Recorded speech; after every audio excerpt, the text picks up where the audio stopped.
थाली हम कल भी बजाए थे, थाली हम आज भी बजाएंगे। फर्क बस इतना है कि उस दिन बात सम्मान की थी और आज स्वाभिमान की है।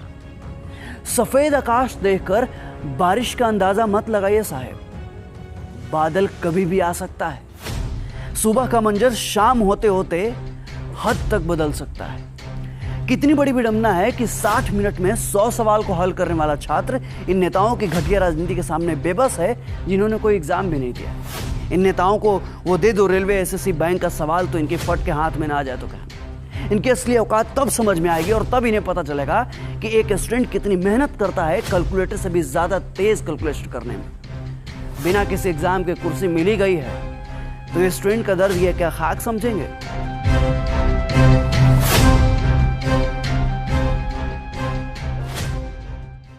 किंतु दुख तो तब होता है जब तंत्र और सिस्टम हमारे भावों को जख्मी घाव बना देता है, भविष्य को भूत के अंधकार में ढकेल कर रीढ़ की हड्डी तोड़ देता है। और इसी पीड़ा में हम समाज और परिवार के घावों को भी झेलते रहते हैं जीवन के साथ साथ। सर में चल रहे सरदर्द को तो हम किसी तरह सहन कर भी लेते हैं, पर जो दर्द और जख्म सरकार ने हमें बेरोजगार बना कर दिया है ना, वो सहन नहीं कर पाते। और जब यही दर्द, यही पीड़ा एक भयानक रूप लेता है तो दीमक की तरह रोज रोज हमारे जख्मों को कुरेदता है।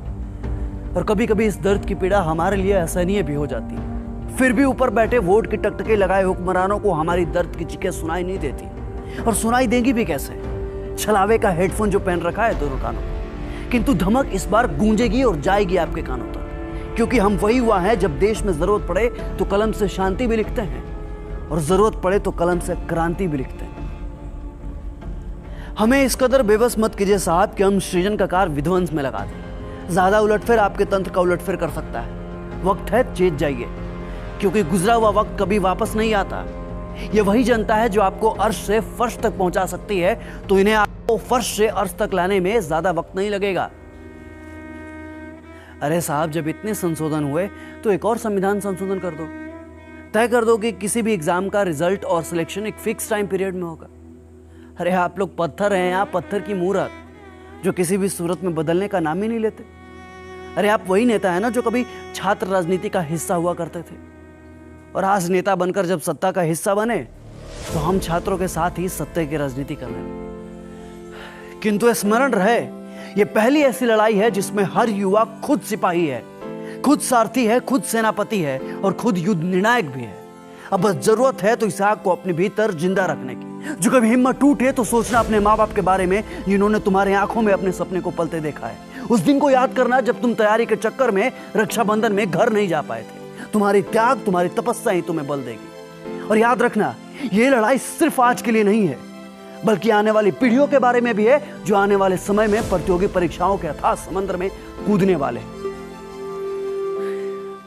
हम छात्रों का दुख दुनिया समझे या ना समझे, पर एक टीचर हमारे दुख को बखूबी समझता है।